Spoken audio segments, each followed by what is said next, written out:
एकीकडे बाबासाहेबांना अभिवादन करण्यासाठी या ठिकाणी येतात, दुसरीकडे 25 वर्ष डॉक्टर बाबासाहेब आंबेडकरांचं हिंदू मिलचं स्मारक प्रलंबित आहे, त्याच्यावर मात्र बोलत नाही।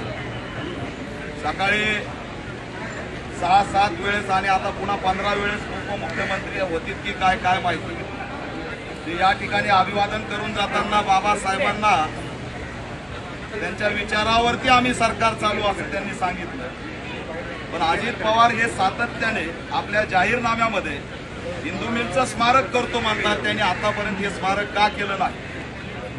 काल संध्याकाळी मी या माध्यमातून महायुतीचा आज निषेध करतो। ही जागा राजकारणाची नाही, परंतु हे संतापजनक आहे की 6 डिसेंबरला बाबासाहेबांचा महापरिनिर्वाण असताना तुम्ही 5 तारखेच्या पूर्वसंध्येला शपथविधी घेता आणि शपथविधी घेऊन तुम्ही परत जाताय, पण बाबासाहेबांना अभिवादन करायला येत नाही। एवढंच नाही, वल्लभभाई पटेल यांच्या पुतळ्याचं काम सुरू असताना अनेक वेळा नरेंद्र मोदी यांनी जाऊन भेट दिली, त्या पुतळ्याच्या स्मारकाचा आढावा घेतला, पण हिंदू मिलमध्ये एकदाही येऊन डॉक्टर बाबासाहेब आंबेडकरांचं स्मारक कुठपर्यंत आलंय याचा आढावा सुद्धा त्यांनी घेतलेला नाही।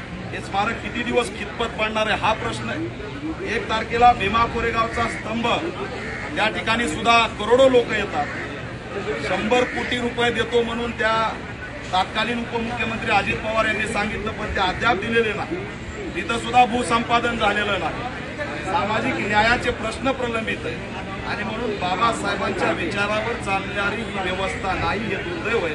येणाऱ्या काळात आम्ही लढणार हेच या ठिकाणी येऊन जाहीर करतो। ही आलेली व्यवस्था, आजची आलेली व्यवस्था ही हॅकिंग सरकार आहे असं मी जाहीर करतो। ईव्हीएमला हॅकिंग करून हे सरकार आलेलं आहे आणि ईव्हीएम हॅकिंग करून तुम्ही जर या ठिकाणी येत असाल तर तुम्हाला डॉक्टर बाबासाहेब आंबेडकरांना अभिवादन करण्याचा कसलाही अधिकार नाही। हजारो कोटी रुपये जर उडून तुम्ही या ठिकाणी येत असाल तर तुम्हाला इथं अभिवादन करण्याचा कोणताही नैतिक अधिकार उरत नाही, कारण तुम्ही लोकशाहीची हत्या करून बाबासाहेबांना अभिवादन करतात असा माझा थेट आरोप नवनिर्वाचित मुख्यमंत्री आणि दोन्ही उपमुख्यमंत्र्यांना असं मी जाहीर करतो। आणि उद्यापासून ईव्हीएमच्या विरोधात आमचा लढा तीव्र करून बाबासाहेबांनी जे लोकशाही, संविधान आणि सामाजिक न्याय दिलाय त्याला वाचवण्याचा संघर्ष करण्याचा आम्ही हा संकल्प करतोय। होय, आम्ही दुःखात आहे, आम्ही या ठिकाणी आमचा वाली मुकलेला आहे, पण नवा संकल्प करून लढणं हेच आम्हाला बाबासाहेबांनी शिकवलं आणि हेच आमच्या खऱ्या अर्थाने ऑल इंडिया पॅन्थर सेनेच्या वतीने अभिवादन।